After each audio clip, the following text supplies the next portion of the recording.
Hello, everyone. Hi, everyone. Welcome to our Mexico Friend or Foe panel. Thank you for being here. I want to take a moment to introduce our three panelists. We're joined by Todd Bensman, Alice Galván, and Ambassador Christopher Landau. Thank you guys so much for being here. I want to take a second and introduce you all to our audience. So we have today with us here Todd Bensman. He is a Texas-based Senior National Security Fellow at the Center for Immigration Studies. Todd studied journalism in Northern Arizona University, and he holds master's degrees from the University of Missouri School of Journalism and the Naval Postgraduate School Center for Homeland Defense and Security.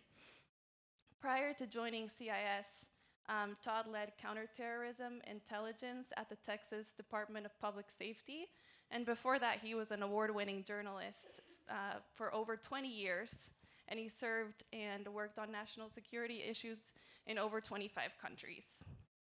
These days, his work is focused mostly on the southern border. He has testified in front of Congress as an expert witness and does a lot of radio and television on different topics related to immigration and border security. And somewhere in all of that, he has found time to write 2 books. So his first book, America's Covert Border War, The Untold Story of the Nation's Battle to Prevent Jihadist Infiltration, and his most recent book, Overrun, How Joe Biden Unleashed the Greatest Border Crisis in the US History. Thank you for being here, Todd.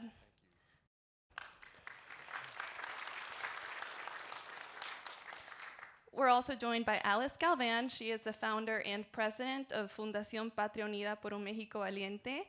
Alice has been very active in politics since she was 19 years old, specifically for the PAN party, Partido Acción Nacional.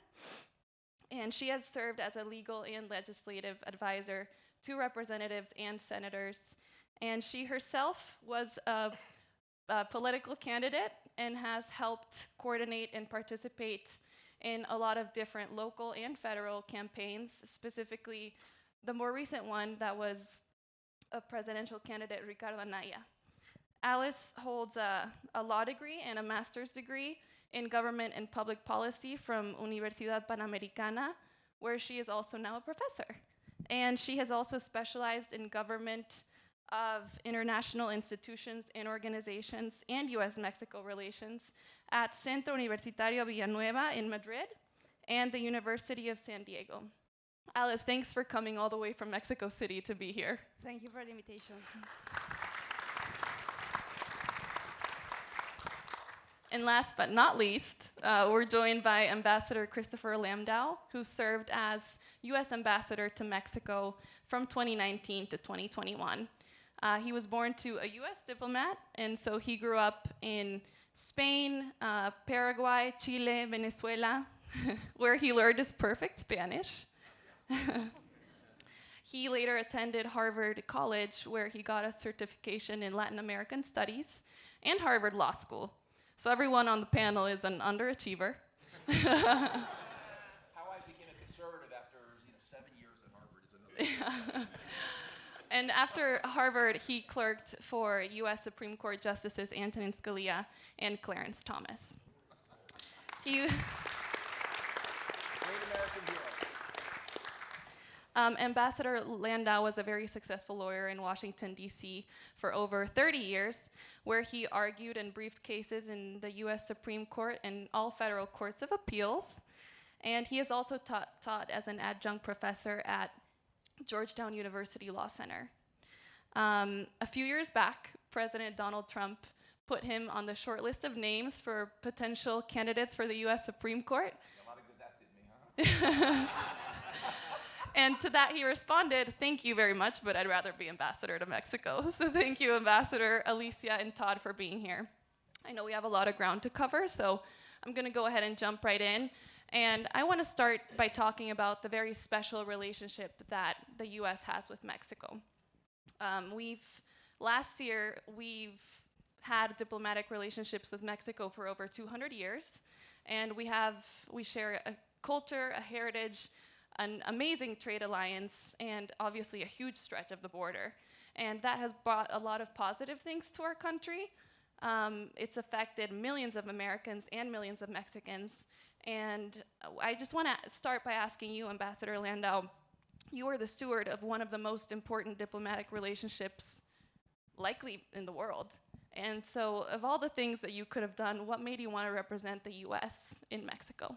Well, I think you just hit upon it, which is I don't think there's another relationship in the world, certainly not for the United States, another international relationship that so directly impacts the prosperity and security of our country.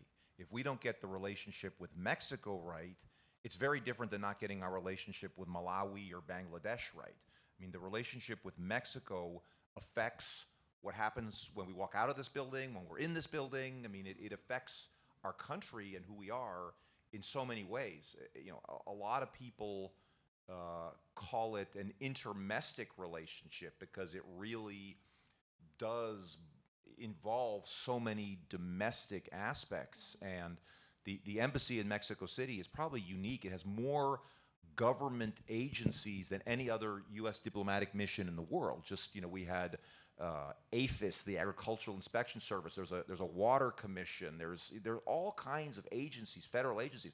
The State Department people were actually a very small minority within the mission in Mexico. So it is just a very complicated but a super important relationship, and that's why, you know, I wanted to be involved. Of course, thank you, Ambassador. And yes, it is a very special relationship, but as you were saying, it's a very, very complex one. And unfortunately, it's not all positive, right? There's a lot of negative things. Our close proximity has left a door open for a lot of illegal drugs and human trafficking and violence to come in. And so, Todd, I want to bring you in on this because I know you've spent a lot of time at the southern border, a border which was recently labeled the most dangerous land crossing in the world. And you wrote a book about it saying that in order to figure out how to move forward and find a solution, we need to figure out how we got here. So I want to pick your brain on what you think got us to this very unprecedented place in history. Okay, thank you. That's a long answer. I'm going to try to make it short. For starters, we should just remember that Mexico has its own national interests. And sometimes we forget that that can conflict with American national interests, and frequently it does. So then there's that interplay, and it's a difficult dance that has to be made sometimes. And when it comes to this mass migration, I think that nothing really illustrates it more than the conflicting national interests than that, because when Trump was in office, the policies in place were unique in that we were pushing huge numbers of immigrants back into Mexico under threat of progressive trade tariffs, so that we had to make them see a new national interest. The new national interest was we want to not have our national economy destroyed completely by 28% trade tariffs. So now they had a reason to take back these tens of thousands, and I would say hundreds of thousands of migrants that Trump was pushing back. So that didn't eliminate the other national interest, which is that those migrants are expensive, high maintenance, difficult to take care of, especially the families and the children that were being pushed into. They had to take them into their detention centers. They had to care for children from foreign countries. And it was expensive and difficult, and they didn't want to do it. It was not in their interest. So they watched our elections in 2020, and they wrote a law that was in case Biden won. The polls were saying Biden would win. Within 72 hours, they very secretively passed that law in the National Congress. That law, 72 hours after the American election, had the effect of releasing all of those tens of thousands, I would say hundreds of thousands ultimately, family groups from the detention centers. And they set a timer so that it wouldn't implement until almost the entire transition period was over, 60 days And then on January 11, they released all of these immigrants knowing that they would go where? To the northern border, which is what happened. And on the day, they waited there for Inauguration Day. And on Inauguration Day, the Biden administration let them all in. And that was the beginning of the mass migration crisis. It suited the Mexican national interest to do that, obviously. And it suited the Biden administration's agenda for other reasons that are too long to get into here. And Mexico has often worked against its agreements with the Biden administration in all of these years, these are the last 2 years since, which we can talk about later. But that's a complicated interplay on the immigration issue that really highlights these conflicts. Right, and thank you, Todd. And I really want to highlight, to kind of wrap up what you said, that security really is, it's a joint effort. And in the U.S., we can't be secure if Mexico's not secure, and Mexico can't be secure if the U.S. is not secure. And that's why some of the new details that have been coming out are so scary. Recent credible estimates have been suggesting this de facto loss of Mexican state sovereignty, right? And so they suggest that up to 35 to 40% of Mexico is now pretty much run by cartels as if they were the government. And the idea that Mexico has lost control over entire territories of Mexico is very scary. And Ambassador, I want to ask you first, can our attitude in the U.S. towards Mexico remain the same, knowing this information that we know now? I think Todd had a very good way of putting it, that countries have interests, and what we need to do is to say, we share a lot of interest with Mexico in terms, let's find the shared interest. Let's not focus on the things that are dividing us. And just going back to immigration, I think actually Alicia might be able to shed some light on this. One of the things that has really changed on migration, I think everybody should really focus on this point, because I think a lot of people, when they think about migration, they think of it as a Mexican phenomenon, Mexican migration, which it was for many years. In the last decade, though, it's a very new phenomenon. We have people from Bangladesh, from Congo, from Kazakhstan, from Ukraine, from Haiti, from Nicaragua, from Cuba, okay? The Mexicans are actually a minority, depending on the month, and it has waxed and waned, but this is something that never existed before. I mean, we've been hearing about the migration problem for decades, right? But this is a new migration problem. And in fact, on this problem, I think we can find common ground with Mexico, because Mexico has no interest in becoming a doormat for people from all over the world who want to come into the United States illegally. So suddenly Mexico is no longer just an exporter of its own migrants, but a pathway for migrants from other countries. And one of my goals as ambassador was to try to make this point in Mexico, to say, wait a second, you got to reorient your thinking towards migration, work with us jointly to discourage this migration from all over the world. It's not in your interest.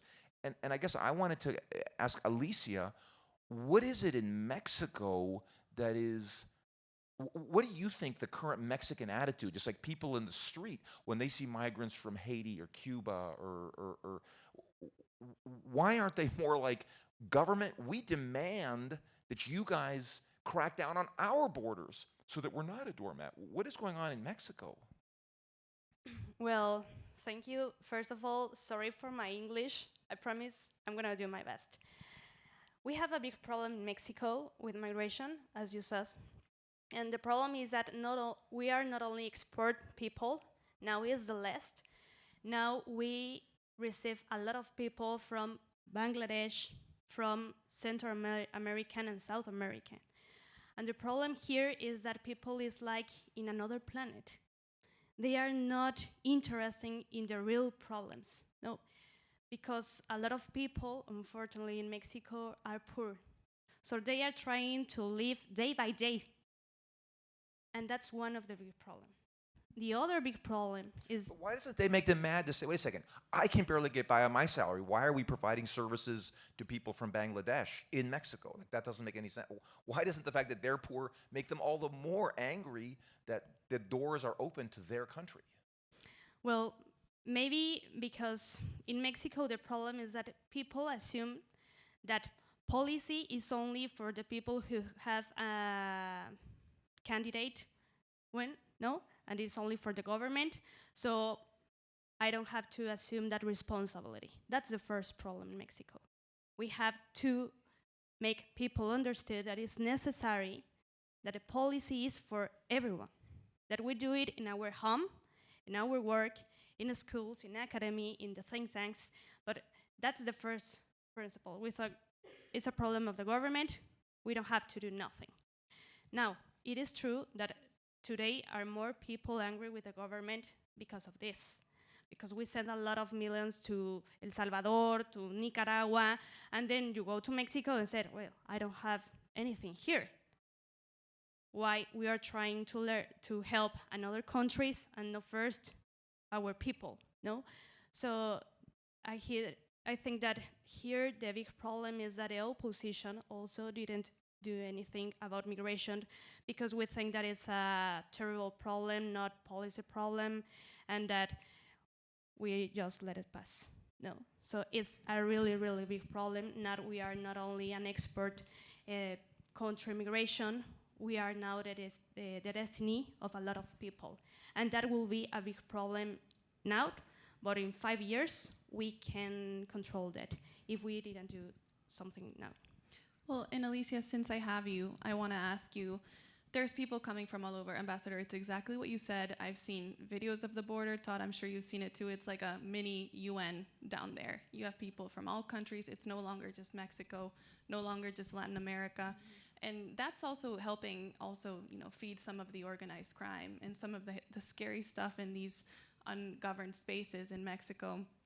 And the response that we're seeing, though, from the Mexican government is they have stopped cooperating with the US on some of these issues. And specifically, a few of the things they've done is they've been obstructing some of the DEA operations.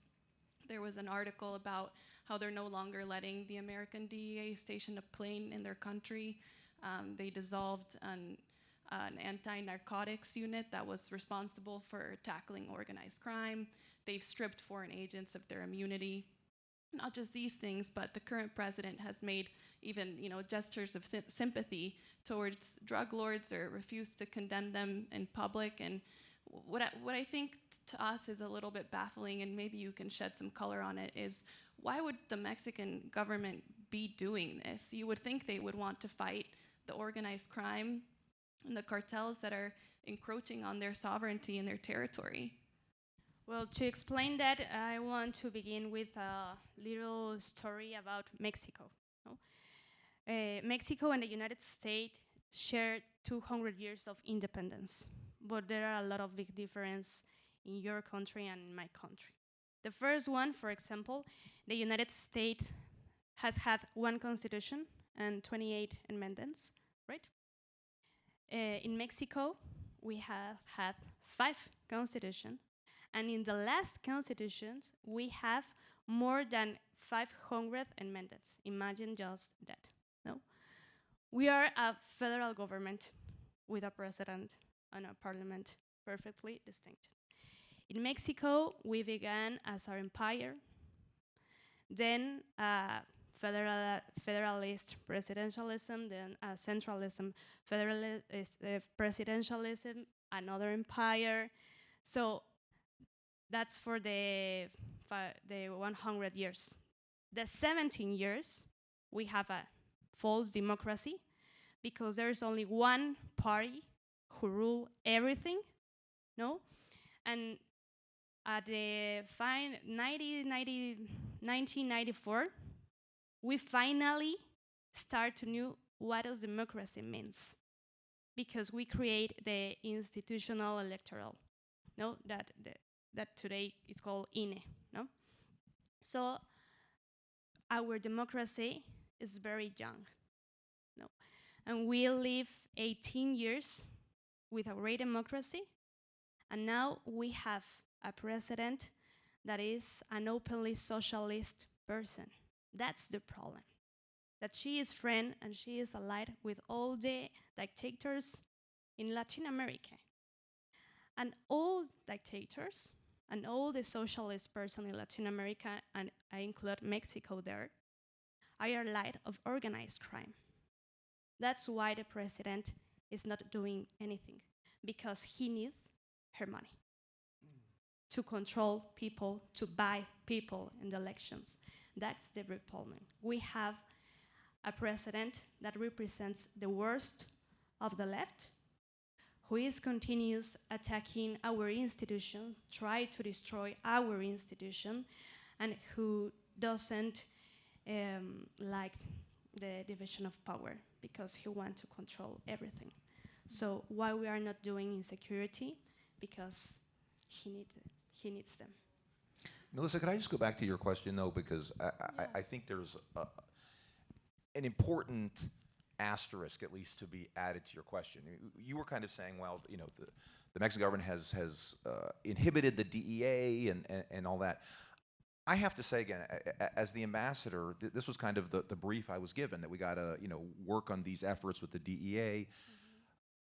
I concluded pretty quickly that the DEA piece of the counter-narcotics puzzle is a relatively limited piece. That's catching the bad guys and bringing them to justice in the US. God bless the DEA for trying to do that. They're in the Department of Justice. That's their role. But in the overall counter-narcotics strategy, catching, let's say, the you know, certain bad guys and bringing them to justice, I don't think is going to move the needle in any significant way. I think we got to be smart about it. It seems to me we keep banging our head against the wall on the very issue that leads us to the greatest friction with Mexico, which is doing law enforcement efforts in Mexico to catch bad guys and bring them to justice in the United States. I feel like we need to get out of this paradigm and say, how do we address counter-narcotics efforts to deal with it in a more fundamental way and in a way that doesn't bring us into conflict with Mexico, that brings our interests together. For instance, instead of just worrying about, you know, catching this bad guy, what are we doing to intercept, or to work with Mexico to intercept the shipments of precursor chemicals for fentanyl? Fentanyl is now what these synthetic opioids is what's driving the current drug catastrophe in our country, right? It seems to me there's a lot more low-hanging fruit than trying to ask for the extradition of some drug capo, right? And that is, these shipments of precursor chemicals are coming in from China. As the former U.S. ambassador to Mexico, I was never briefed on what is Mexico's regulatory scheme for controlling these precursor chemicals. I mean, I can't go into the CVS and buy cold medicine off the shelf anymore because it has dual uses and there's a regulatory regime. You know, we could be working with Mexico to develop a regulatory regime, to develop port security. I mean, I think these things are less sexy. I think everybody says, oh, how do we measure security on the drug front? Well, let's measure it in terms of extraditions. That's the way the DEA measures it, right? But that's not necessarily the right way to measure it. I think it's really important for us to understand the DEA piece. And they complain about that damn plane. That plane's been gone for a long time. And like the DEA, you'd think that not having their plane station in Mexico is the biggest issue on the U.S.-Mexico drug cooperation relationship. Like, take a break, guys. Like, you know, this is, having your plane is not the most important thing in the world. Let's think creatively about this.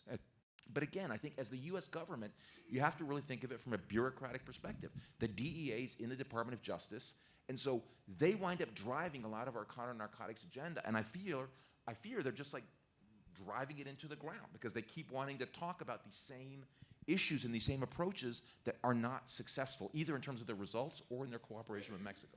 Sorry, I couldn't help myself, but no, I'm glad you jumped in. There. You can see I've had that like boiling. I was going to shift to you and ask you about that. And now that I have you, I'll take advantage. First of all, I totally agree with you. I think it is a deeper issue and we need to look at the root cause. But I also want to jump back into the U.S.-Mexico relationship and the fact that they have stopped cooperating with the U.S. So I want to ask you, we have on one side the Mexican regime, right? How Mexico is, the actions they have taken to kind of distance themselves from the U.S. And then on the other side, we have the U.S. policy towards Mexico that doesn't really reflect that, right? With Joe Biden calling AMLO a partner and a friend. And so I want to ask you, why is there this big gap between both of them? Why is there a Mexico that doesn't want anything to do with the U.S. and a U.S. that clings on to things like climate cooperation while staying silent on security cooperation. Yeah, look, I mean, don't get me started on the U.S.-Mexico relationship under the Biden administration. When the Biden came in, he called AMLO and says, "Oh, we're gonna have, Trump is gone. We're gonna have great relations." AMLO said basically, "I had great relations with Trump." I mean, this is their narrative. I mean, this is a group of people that basically thought Trump is Hitler, and anything Trump did, everybody must hate, and the whole world is going to be throwing roses in Biden's path. And the truth is, Mexico has. I think Todd hit this nail on the head at the beginning of his comments. Every country has its own interests, right? Mexico has its interests. The U.S. has its interests. And when I went as ambassador to Mexico, I was very strong in saying, I'm here to represent my country and the sovereignty of my country, our border. But I also respect Mexico's sovereignty, right? I'm not going to come here and tell Mexico it has to do this or that. What a good diplomat does is try to identify where the interests coincide and where can we work together and say, this is in our interest, but it's also in your interest. It doesn't help me to try to trick you into doing my thing because, let's try and identify where we can work together productively. Look, I think AMLO, for all the criticism that is directed at him, was democratically elected and was a reflection of the fact that the political system in Mexico, the two-party system with the PAN and the PRI, had basically collapsed. I mean, AMLO was kind of like Trump in a lot of ways, except Trump took over the Republican Party and AMLO created his own party. AMLO was an old-fashioned PRI guy from the 70s, right? He's the old PRI that doesn't really exist anymore. And, again, I think you have to take AMLO on his terms, but you also have to understand that AMLO reflects something that's real in Mexico. I don't think anybody's saying AMLO stole the election or doesn't actually reflect a yearning in Mexico. Again, we in this room may not think that his left-wing policies are the answer to those problems, but I think he was elected because he at least was speaking about the need for change in a way that the traditional two parties were not talking about. And, I think that's kind of the frustration. So, look, I think with the U.S. and Mexico, as any relationship, I think the title of this conference is Friend or Foe. I think it's always dangerous to try to say, okay, this country we're friends, this country we're foes. I think it's good to say we have interests.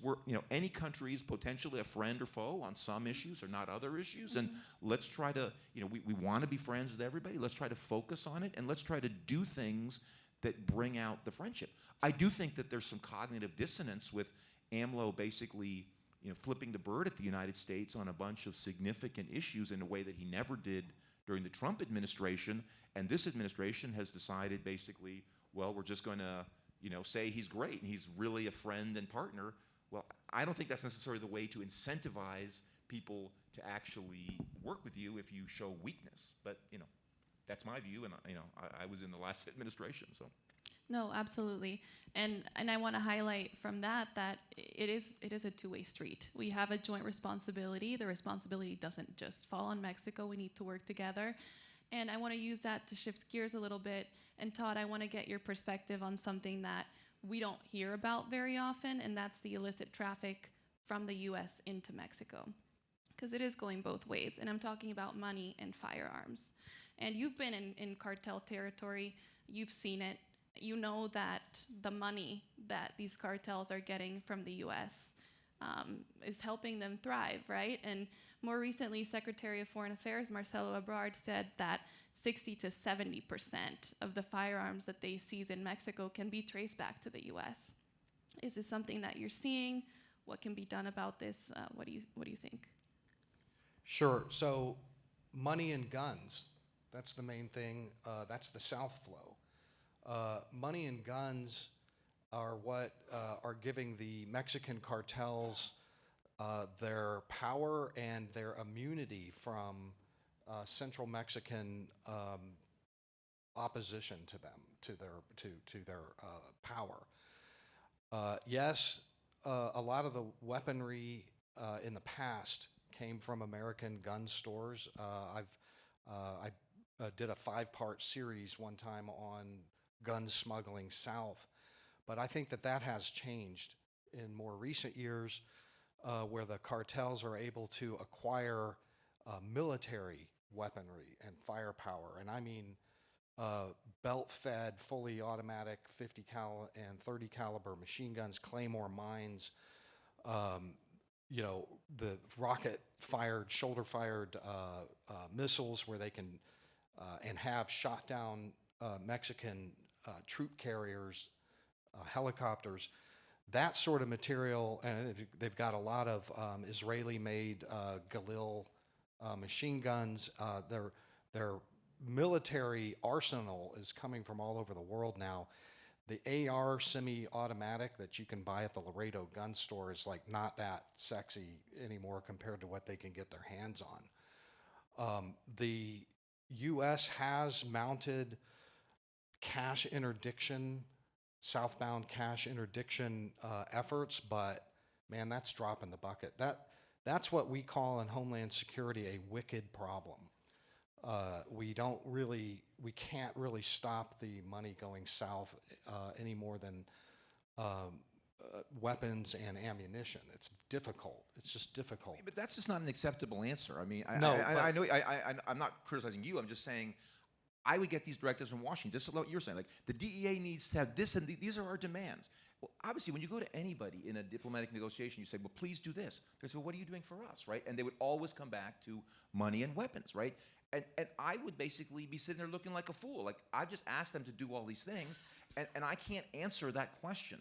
Like, I need to be able to show, okay, we have these prosecutions that are stopping the flow of weapons, right? And I'm a constitutional lawyer. I'm a believer in the Second Amendment, but it says the right to bear arms. It's not the right to export arms to another country against U.S. law and against the law of that country. I mean, imagine if we were sending arms to Hitler in World War II. Even if they're getting arms from other places, it is still the fact that they're getting a lot of arms from our country, and there's basically, they can almost have a catalog where these cartels can ask for it. We, as the United States, keep saying, well, Mexico's not doing enough. And again, I'm not an apologist for the Mexicans by any means, but I'm just saying, as the American on the spot who was forced to ask these questions of the Mexicans or ask them for cooperation, cooperation is a two-way street. We are not offering the Mexicans, I could not point to anything, zero, that we were doing that was moving the needle on money or guns. And that's a big problem, okay? So instead, I mean, again, if we want to ask Mexico to be doing a lot more, we have to be able to look in the mirror and say, well, what do we say when Mexico says, what are you doing? Like, that's a fair point, and, Yeah, but, I mean, and point taken, saying it's a wicked problem doesn't mean you don't work at it. I'm sorry, I cut it. I apologize. It was your turn, and I couldn't. That's okay. But what I will say is, my first coverage of the border was during the Calderon government, when 2006 to 2009, when that Mexican government went fully kinetic against the cartels, using their Marines, their military to attack with guns, bombs, choppers, the whole thing. And that led to a civil drug war that was incredibly painful for Mexico. I think over 200,000 Mexicans died in those years. And I think that the current government is maybe holding to a policy that is in reaction to those years. But it has to be said that there is an argument to be made that the kinetic warfare of those years did not last long enough. They didn't stay the course. They had to go through more pain. Easier said for an American to argue for another country to go to war. But I don't believe that war lasted long enough. And now the policy is hugs, not bullets. And I'm not making that up. That's their campaign sloganeering. Abrazos, no balazos. Right. Yeah. Which is music to the ears of all of those cartel people. They're very happy. And one more thing, if I can just make one more point here, is that there is good reporting that the Biden administration's policies that are enticing these millions and millions of people to pass through the Mexican territory into our territory to cross the border has supercharged these cartels. And I mean by power gained by weaponry and influence from the cash.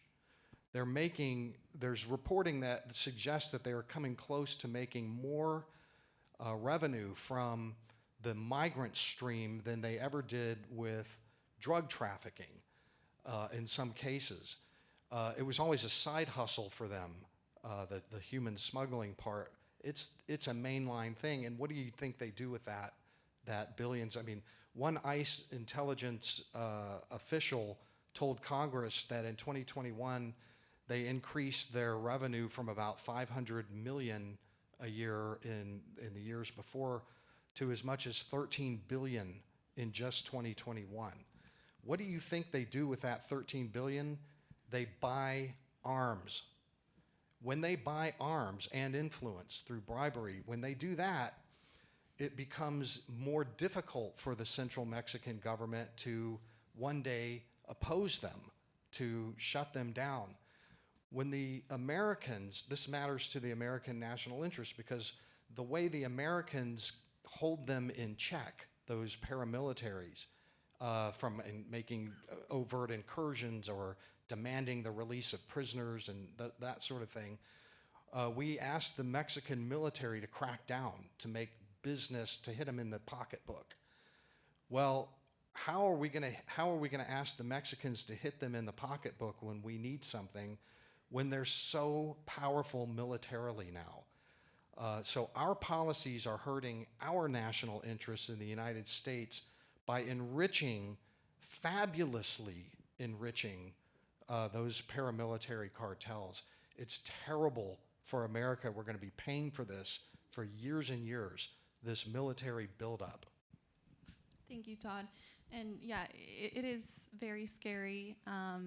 But I want to bring you in on something, Alicia, and it goes off of what we were talking about, that the U.S. does bear a large part of the responsibility, and we need to be held accountable for some of that. But I want to ask you something that we were talking about yesterday, and that is that so many countries around the world look to the U.S. as the country that's going to help solve all of their problems. And I was talking to Josh about this earlier this week, but he commented he was talking to someone in Mexican politics and asked them, what do you do to move the needle in Mexican politics? And they said, I get on a plane and I fly to Washington, D.C. And we were talking about this yesterday, and I wanted to ask you about your perspective on this. What do you think that the Mexican people can do to demand more answers from their own government? Obviously, right now there's a lot of incentive to leave and to seek opportunity elsewhere and to look at the U.S. Mexico is no different. So what do you think the Mexican people can do to look at their own government for that? Going back to my first answer, let's remember that we have a young democracy, no? Versus that you have here in the United States, and the experience plays a big role in that, no? So I'm gonna put an example. Last year, my husband and I created the first conservative think tank in Mexico. Imagine, we didn't have a think tank in Mexico with conservative ideas. We created last year. And we are here in a panel organized by a think tank, TPPF, that has had more than 30 years, no? So we have a lot of things to do. We came to you because I think that in moments of transcendence for Mexico, we find in you an ally to help us, to support our democracy, to support our institutions. The Mexicans, I can tell you, we are not a government. No, the government don't represent us. And we find in the United States a neighbor who always try to cooperate with us. Because yes, of course, the United States have their problems. Mexico has their problems, but we have common problems that we have to effort together. No, that's the point here. What can we do with as citizens? We have to make people understood, as I told in the other answer, that we are Mexicans and we have the power to change things in our country. Doesn't matter that we are not a senator, a congresswoman, but we have the power and we have the responsibility to ask, to push our government to do things right. Why? Because we have a problem in our country. No, I'm not. I'm not like Todd. No, an expert in security problems, but I can tell you what I live as a Mexican, as a common Mexican. I'm scared to go out in the street because security is continuously increasing day by day in our country. So I know that I have the responsibility to push our government and say, you have to do something. And if you can't, we help you to do that. We help you to investigate what are the problems in our country, to find a solution and to work together, government and society. That's our responsibility, and that's what citizens are doing now, at least from Patria Unida. Thank you so much, Alicia. You bring such a great perspective, and that's why I'm so happy you're here, because so many of us in the US, we can choose to look away or ignore a lot of the problems, right, that are happening in Mexico, but you can't. You live there. And the only choice that you have is to stay there and fight to make it better. And so, Ambassador, based on what Alicia said, I really want to get your perspective on, in the absence of leadership from the Mexican government for their own people, how should we react if people still want to come here? I know you're a child of immigrants, me too, and Todd, I know that your grandpa fled persecution in Europe to come here. So a lot of Americans can trace back their roots to immigrants. And I know it's a very thorny issue, it's one that you worked on. So what do you think that the future of immigration should look like? Let me answer that, but let me first just make one point on the interchange with Alicia, because it was very true in my experience that Mexicans would say to me, well, Mr. Ambassador, what is the United States going to do about this problem? We don't like the government.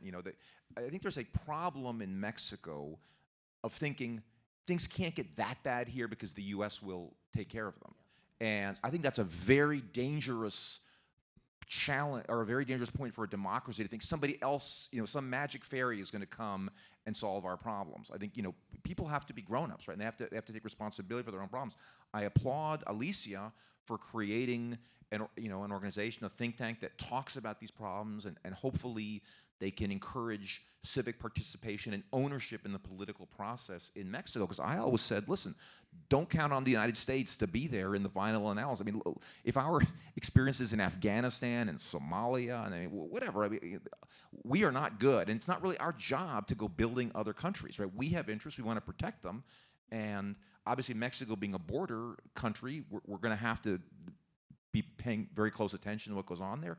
But ultimately, the Mexican people can't look to us to be the guarantors of their own security and progress. And, look, we've had Cuba for 60 years. My entire life has been a hostile power just, 90 miles from the U.S. So it is not unprecedented to have very close countries become very bitter enemies of the United States. So, in terms of the worst case scenario, there's precedent for a cataclysmic worst case scenario. So anyway, I don't mean to be dramatic about it, but this would always get me annoyed when I was the American ambassador to say, don't come to me, go to your own politicians to solve your problems. In terms of migration, one of my observations early on was that people are rational everywhere in the world, okay? There's a lot of poverty. A lot of people would be delighted to come to the United States, but they're not going to pay a lot of money, risk their own physical security, where women get raped in incredible numbers on this journey across Mexico. And imagine starting out in Bangladesh. I think we make a mistake if we demonize those people. I get it. Those people are interested in coming to the United States for a lot of the same reasons that our ancestors wanted to come here. There's nothing wrong with the desire to want to come to the United States. It's very understandable. If I were living in a lot of these places, I probably would want to come to the United States as well. God bless them, right?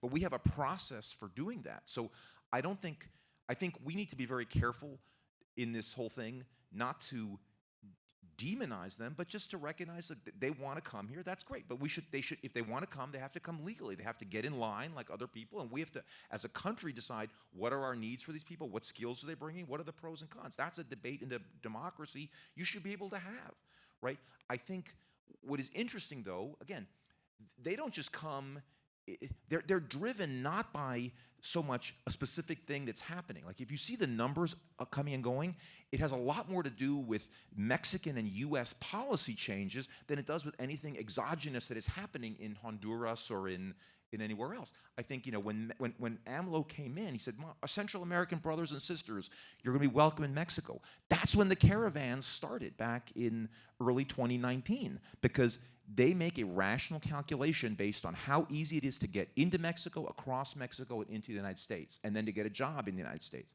okay? And if, depending on those policy tools, you know, Mexico then, under Trump's threat of tariffs, turned off that knob pretty quickly. And again, when Biden came in, he changed the knob, and then all of a sudden we started seeing the caravans again and the massive flows of people. I don't think it's actually that difficult to send a message that, you know, it's not worth your time and money. And then I think the people are smart. They're not going to spend $10,000 on a coyote and risk their physical integrity if they think they have maybe a 2% chance of getting in, right? And so, again, I think we need to do that, but I think we also need to kind of figure out, are our programs for bringing people here, what are our labor needs? And to, you know, again, I think a lot of these people, we found that out during the pandemic, they're doing essential services. Like, I get it, that, you know, but again, companies should not be hiring illegals in the United States. I mean, this is something that drives me crazy. Like, people are getting $40 an hour here. That's what they can earn in a month in a lot of countries, right? And so, again, I understand why they want to come here, but even in the Trump administration, I didn't see any serious attempt to go after companies that have their entire workforce made up of illegal people, of illegal aliens, right? So if we're not taking it seriously, I mean, we can do everything we want at the border. If people can get $40 an hour jobs, there's going to always be that pull factor. And again, I would think it's a lot easier for us to go after the company that has a headquarters and a corporate charter that's sitting right here in our jurisdictions than it is to try to catch people who are coming through the wilderness. I mean, it seems to me idiotic that we are not actually focused on what seems to me to be driving a lot of this, which is the ability of people to get jobs in our country. If I can just jump in real quick and riff on that. We haven't in recent decades seen the diplomatic stick come out on Mexico like we did in the 4 years of the Trump administration. In fact, I don't remember, we don't do stick with Mexico until Trump. But what was interesting about when Trump pulled out that stick, and what I mean is the trade tariffs, and I think they took him very seriously about those 28%. They knew he wasn't bluffing. He had certain demands of them that were necessary for the success of these policy choices that closed the gate. We can't close the gate at our border unless they agree, and if they don't agree, then the policy fails, right? So he used the stick. First time I've seen that in, I don't know, maybe ever. One of my predecessors, every former U.S. ambassador to Mexico signed a letter decrying Trump, said, how dare you, we've always kept trade separate from Right, immigration. how dare you. That's basic negotiation, right? Right. Whatever leverage you have, you use. What was interesting about the fact that he pulled the stick out and had it like this the whole time is that when the Biden administration came in, he put the stick away immediately and brought out carrots. We're going to give you billions of dollars in different kinds of assistance, right? Please do these things for us. And one of the things that Biden asked them to do was to hold the line at the Guatemala border on this migration. Slow them down, block them, keep your National Guard down there at the roadblocks, et cetera, et cetera. But there was no stick. Does anybody remember the Del Rio migrant camp crisis? Let me tell you a quick story about that. I was there the entire time on the Mexican side interviewing the Haitians that were coming and going. And what I learned was that those 17,000 Haitians had been blocked up down there on the southern border. They were doing their agreement with Biden, but they were rioting. They were causing a problem every single day. It was a very violent, thousands of people in Tapachula and elsewhere. And the Mexicans had a major national holiday coming called El Grito, a week of street parties. and this just was not going to fly for street parties in Mexico. So they wheeled up 400 buses and let them all go. They gave them 3 days to go, and they all went where? To Del Rio. And that is what caused the Del Rio camp crisis. The fact that the federal government of Mexico cleared out all those thousands of Haitians and passed that hot potato to the Biden administration for some street parties, to me, is the height of disrespect. It's the height of, I don't know what, I mean, I'll stick with disrespect, okay? But that is not the first time that they have done that on their agreements. If Trump would have been in office and saw those 17,000 released for some street parties, that stick would have come down hard, and they knew it. But when the Biden administration asked them to hold the line down there on their southern border, they routinely do something called ant operations. Ant operations is the process of bringing them all up from the southern border in small trails in 15 different Mexican cities and states so that nobody notices. There's no media showing it. Disrespect. They all get in and across the border with these ant operations because there's no stick. And I just want to point out that because we now have recent examples of sticks and carrots in our diplomatic dealings with Mexico, that we should start thinking about that as we go forward in our diplomatic relations with them as it regards to mass immigration. We got like 5 million, 6 million that have passed through Mexico and hit our border. Thank you, Todd. And unfortunately, we are almost out of time, so I really want to start wrapping up, which is unfortunate because I could listen to you guys talk all day. But Todd, I want you to end, and then Alicia, I'm going to ask you one last thing too.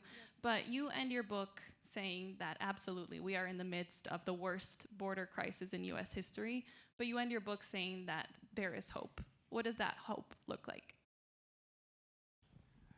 Okay, yeah, because when I do public speaking and media interviews, often they'll come at me afterwards and say, "Man, that was so depressing." So I tried to have end on a good note.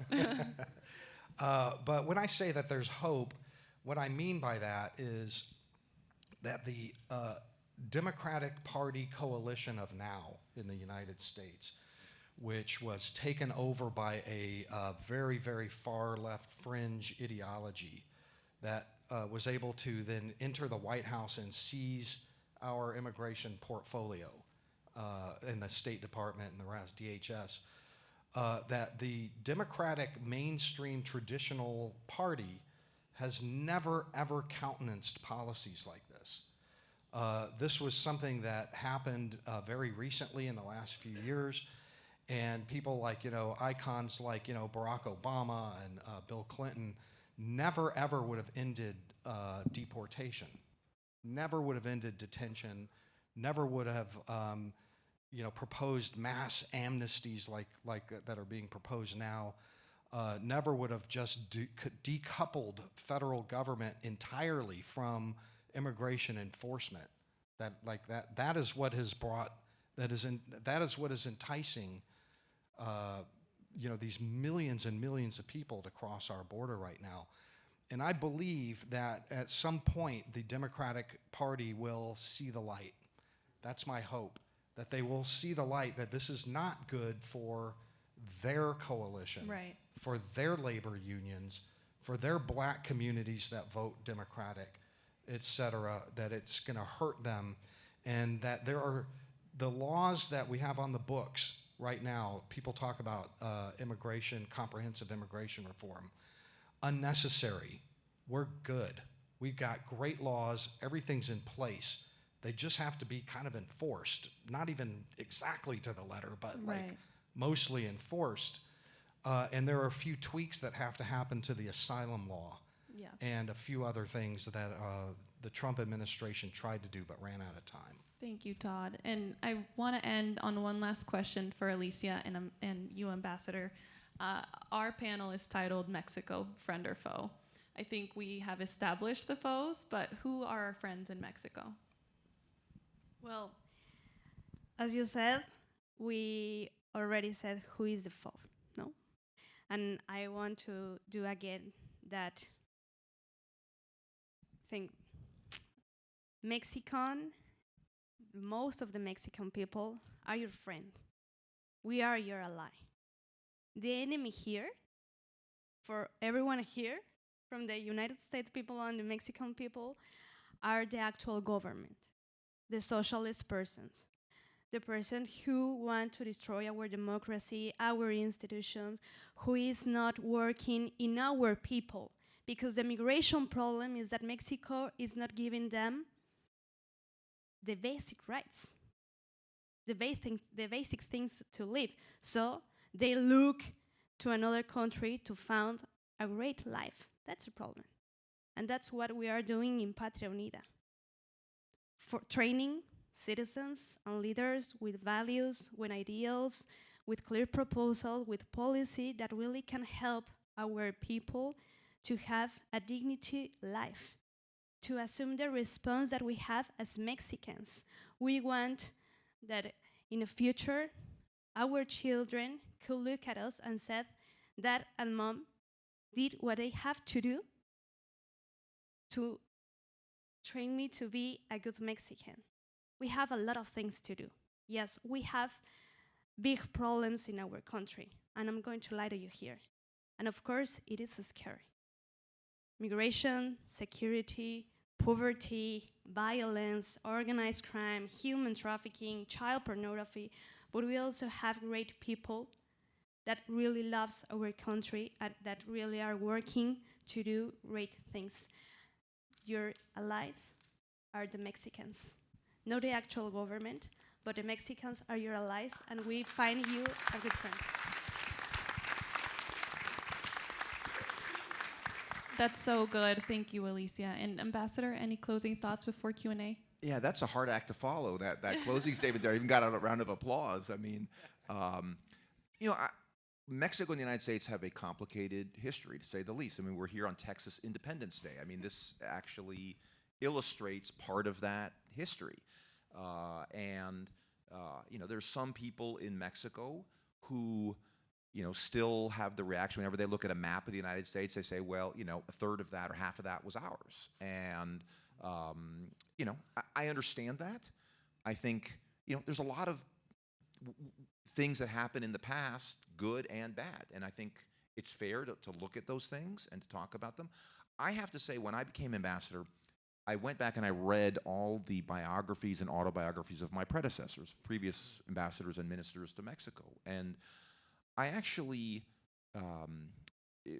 found that a very interesting exercise. And I found it a somewhat optimistic exercise, that I think there was a lot more hostility of Mexicans towards the United States in the 19th century, well into the 20th century. And I would sometimes even see diplomatic cables back even as recently as the 1970s, where the Mexican government was doing things to really give the U.S. a hard time in ways that I would almost find unimaginable now. I mean, as petty as kind of putting a freeway right through the middle of the American cemetery in Mexico City that houses the bones of some of the people going back to the Mexican-American War.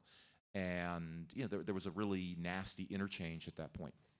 I have to say, being ambassador, living in Mexico City, I don't think there's a general reservoir of anti-Americanism in Mexico. And I do, whatever there was before, I do think Alicia is right, that I think the Mexican people have so many links to the United States now. I mean, our governments, we obviously have a free trade agreement. I think there's a sense that Mexico and the United States are on the same team now. And President López Obrador said that to me when I presented credentials. The first time I met him, I thought he might say, like, well, you guys are giving us a hard time on some things. There's China over here. We might kind of go with China. He didn't say that at all. To the contrary, he said, we're on your team. We're united by geography, by history, by all this.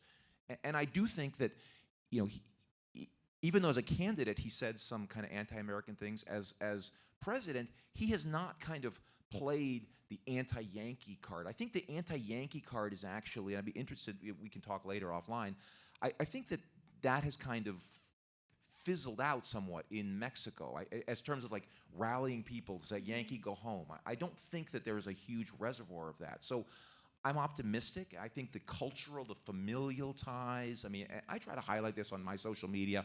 I find Mexican fingerprints in the US all over the place. And the same with US fingerprints in Mexico. And I think that's a healthy thing. And I said, let's not lose sight of the fact that the relationship isn't just the two governments. Thank goodness, the two federal governments. It's all of us in this room. We have family in Mexico. We might go there. The businesses in Mexico investing. That is the strength of the relationship, and we can never lose sight of that. Thank you. Ambassador, Alice, Todd, thank you so much for being here. It's been an honor to interview you. I really want to jump into Q&A so everyone can ask some questions. I'll just ask two things. Please phrase your statement in the form of a question. And please wait till the microphones... What if they have a real question and not a statement?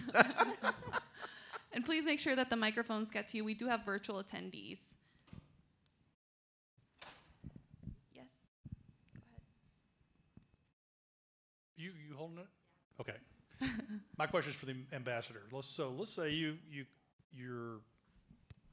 wish to punish all the employers who have employed illegal aliens, and let's say next Monday you wave a magic wand and you get that done. What are you going to do with 20 million unemployed people? No, listen, again, that is a fair point. Like, we've had these kind of disastrous policies for generations. I think there's very difficult, questions about DACA. What do you do with the people who were born here and don't even speak Spanish? I've never been to some of these other countries. And I think, look, I didn't mean to say you should punish businesses. I think, unfortunately, there is an incentive now, because laws have gone unenforced, for businesses to go illegal, and people who want to abide by the laws are therefore at a competitive disadvantage. I think that is perverse, right? Again, I'm a lawyer. I believe that people should follow the law, and I would think most businesses would want to follow the law. I mean, I generally don't find clients who come to me and say, like, help me violate the law. It's like, help me, abide by the law. I mean, I think you raise a good point, which is a lot of these people who are here illegally are actually doing things that are necessary to our country. And I think we need to find ways, as I said, to create programs that allow them to work here if they are actually working and providing benefits for this country legally. And again, there can be a debate about what happens to these people. Do they have to go back? Where do they stand in the line? Again, I think we're at a point now, though, where we have the worst of all worlds, where basically there's an incentive for people to come illegally. It's terrible. When somebody comes illegally, they can't go home for Christmas, right, because they can't come back again, right? So there's people who haven't seen their parents back in Mexico and other countries for 40 years, whose parents have never met their children. I mean, and the people who are here illegally are also here in a gray zone, right? They don't get, like, OSHA protections, and if the employer screws them on, like, some of their payments, they can't abide by the law. So it drives me crazy that kind of the compassionate view has been, let's just let all the illegals in, because you're not doing somebody a favor when you're letting them in illegally. I think we need to kind of figure out what should our system be for legal migration, and then when somebody comes here legally, they should be entitled to the full protection of the law. I agree with you. And we had the Bracero program back in the 40s, 50s, and 60s, which was a successful program. And in fact, one of the things that AMLO has done is to abolish certain trust funds held by the Mexican government. Well, one of those was actually established by the American government when they ended the Bracero program in the 60s.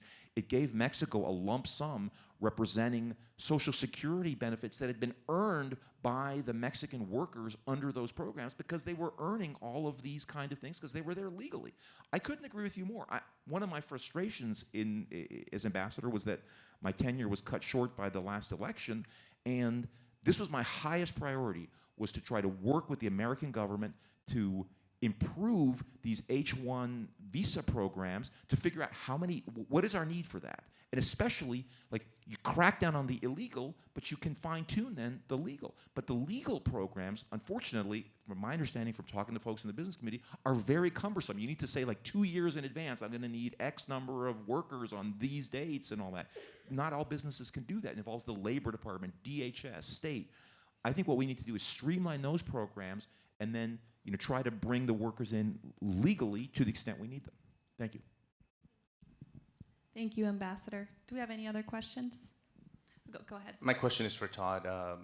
My name is Victor Avila. I'm a retired special agent with Homeland Security Investigations. And one thing I didn't hear, and my concern is national security and public safety for Americans. And I'm talking about China, I'm talking about Venezuela, I'm talking about terrorism, and I'm talking about illegal aliens committing crimes in this country and fentanyl killing us. Can you please address that, Todd?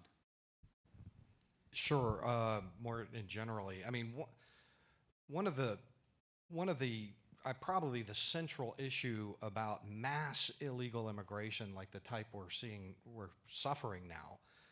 I'm talking about hundreds of thousands and millions of people just pouring over the southern border because they can get in.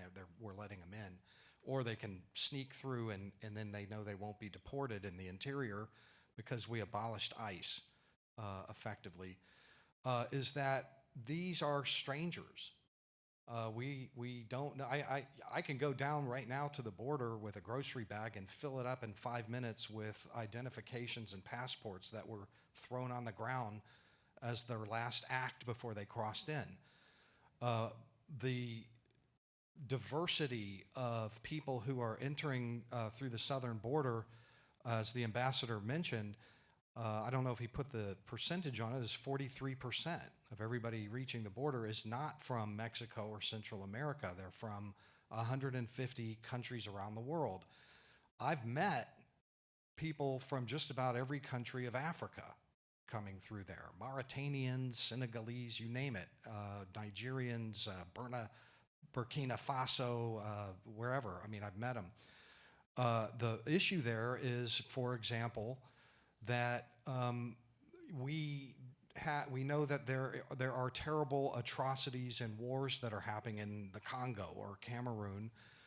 We don't have any idea whether this is the persecuted or the persecutor when they come through, and we're just waving them through a turnstile, giving them a paper saying, an honor system paper saying, please report in a year or two.